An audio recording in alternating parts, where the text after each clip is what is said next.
30 years ago, there were 26 mushers, 20 finished, and 3 of them were women.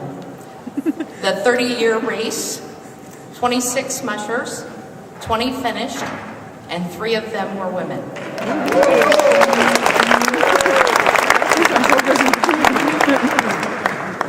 And I would like to welcome everyone here to the 30th finish banquet of the Yukon Quest 1,000-mile International Sled Dog Race. I would like to congratulate everybody who finished this race. I don't make it as much farther. Maybe next time. It's very nice to be part of this family. Thank you. It was so slow, but I kind of like being out there. I just really want to commit. I had a great time. This is like my bucket list, the top of it, and I'm glad I did it. This is pretty cool. I'm really proud of that. So the one thing that I need to add with the contact story is, and sorry to our neighboring country of Canada, this has nothing to do with your water. At the time, I just thought it was weird. So when I filled the glass up with the contacts, I noticed that the water was all bubbly. And I just thought to myself, what the hell is wrong with this water here in Canada? But I drank it anyways. And it turns out that it was a saline solution, so there's nothing wrong with the water. Thank you very much. It was a really good experience. When I stood up at the start banquet in Whitehorse, I thanked a few people. And there's one person I forgot to thank, and that was my wife. When we stood in the start chute in Whitehorse, with everybody around me, and I was quite excited. And I went to all my handlers and I hugged them all and I thanked them all. And there was one person I forgot, and that was my wife. And she stood there at the end of the start chute. She said, "You've forgotten me again, haven't you?" Well, tonight I'm not going to forget it. So the first person I want to thank is my wonderful wife, Louise.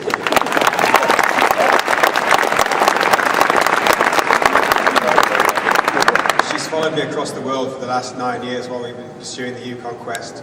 And I dedicate this patch to her. She's the one who's actually made this race for me, so thanks, Louise.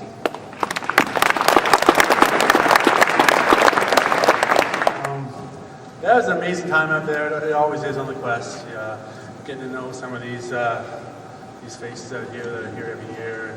Amazing people are involved in this thing. And the vets, I love the vets in this race. I always do. They look after my dogs so great. And, you know, I come up with a million questions, and they've come up with a million different answers, so it's great. I think the most special thing about this race for me is how the mushing community has come together and supported me.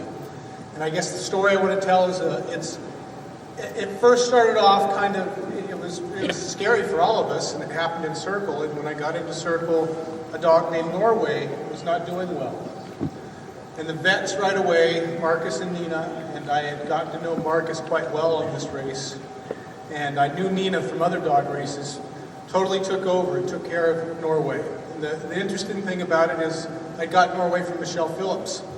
And Michelle was there, and that really helped me as she talked to me about Norway and said, "Don't worry about it, the vets are going to take care of him." So I want to thank everybody in the mushroom community for supporting me, because 10 years ago I ran this race and I didn't quite finish. I went 750 miles. Now I'm a finisher. I was friends with a lot of you before, I'm friends with a lot more of you now, but what was really amazing to me was to see how some of you who are super competitive can do so well and also take such good care of your dogs. It's a lot of work, and a newfound respect for those of you who can compete at that level and take really good care of your dogs. So, good job. The big special thing at the organization, you have a good race, the Yukon Quest, the big race. The trail this year is very good, and the trail breakers, and all the people, and the checkpoint, the volunteer, and I just decided on the last day of sign up because there were all sorts of friends phoning up and were like, "Hey Crispin, in case you do the quest, I'm gonna do your dosing camp." When my parents, "Hey, if you do the quest, you're gonna take care of your kid." So we were like, well, everything is in place, the dogs are trained. So during breakfast on the last day of signing up, my wife Melanie and I were talking and figured, yeah, let's sign up then if everybody wants to help. So thanks a lot to everybody. I was just talking to Leroy Shank. I remember one of my first races in '87. I think Leroy was the race marshal or judge. He said, Dave, hey, I like those big black dogs you're running. They were Aurora Huskies, Garrett's right line.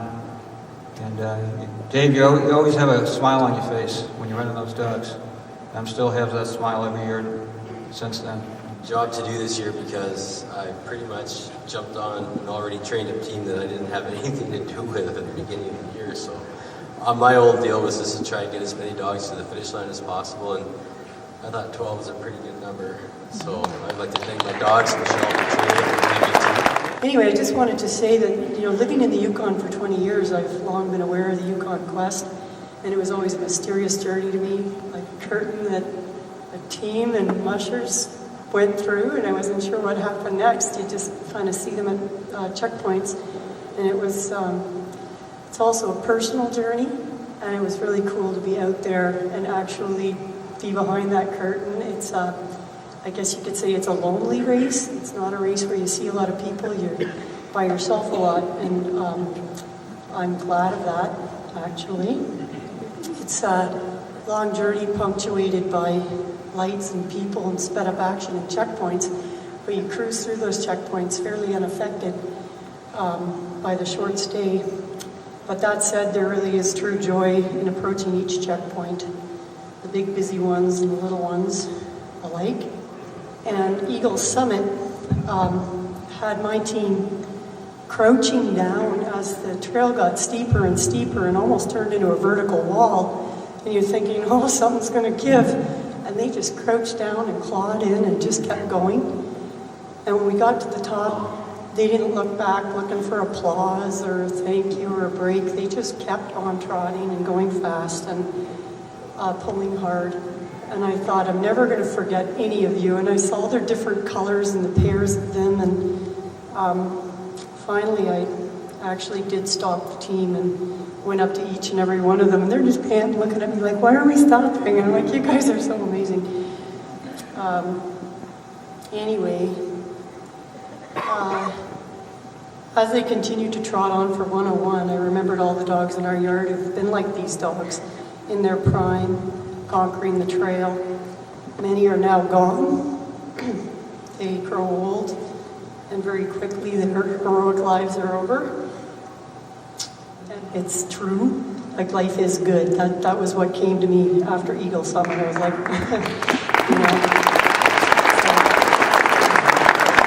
I'm glad you guys get that.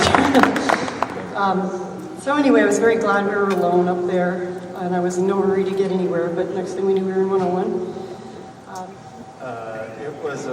It was a great race, and when I say that, I mean it was a really great race. I've seen the Quest Trail 8 times now, and there's years where when we get off the trail, there's a lot to be said about how the trail was put in and how hard it was to find, and that that they weren't respectful of a race team by the way they put in the trail. And I gotta tell you, the amount of work that went in on the trail this year was mind-blowing. As far as me and my team, we had an awesome run. Just a lot of bonding with the dogs, and they just kind of melded together, and we just had a really good time out there. There's some really beautiful moments out there, some amazing sunsets on the Yukon. For a while there, I thought I was Abby who runs with the caribou, because I kept running into caribou and they'd run along the trail with me, which is always fun for a little speed lift there, but it was pretty cool. I wish I had my rifle. We are lucky. I'm really lucky to have the chance to do what I love and to be with my dogs, to be in the nature. It's something wonderful. But why that race is so special, why it's fun to do that race, why I really love it, it's to be with other people that they have the same passion than me. So it's a wonderful energy to be with all the musher in the trail, the vet, the judge, the volunteers, everybody. It's a wonderful energy, and we all know that we all need good energy in this world. So if you have a chance to do in your life something that you love to do, just do it. And if you have a chance to do something that you love with other people that they love the same thing than you, wow, it's fantastic.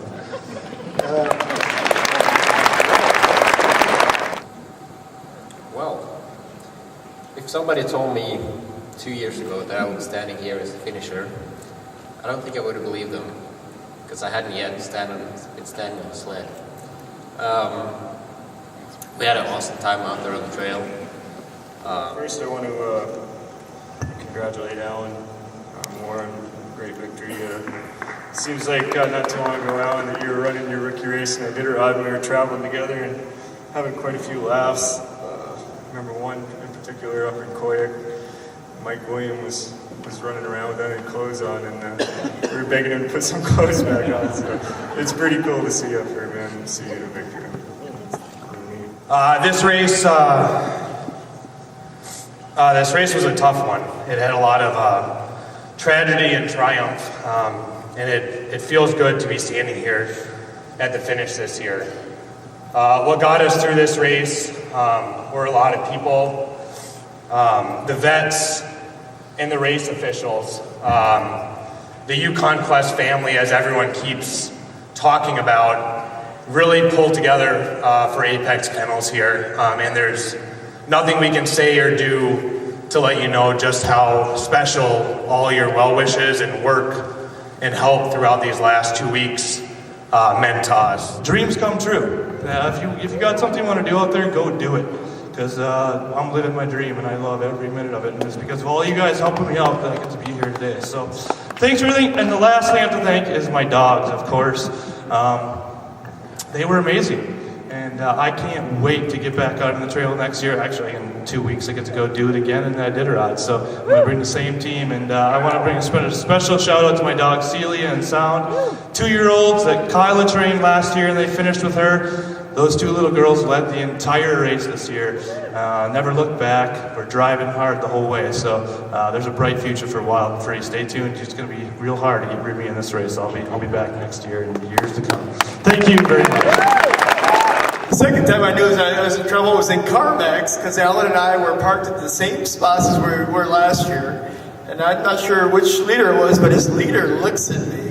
And this leader was like talking to me. His leader, I don't even really know this dog that well, but the leader was like, I got you this time, buddy. Every musher, they hope that they, in their lifetime, have a group of dogs that is phenomenal, which we believe that we have right now. And they're the perfect age. They have the correct amount of desire, the ability to, compete at the highest level. And when they get through with a race or a run, they're just wagging their tails happy, because they're doing what they love to do. So it makes us happy.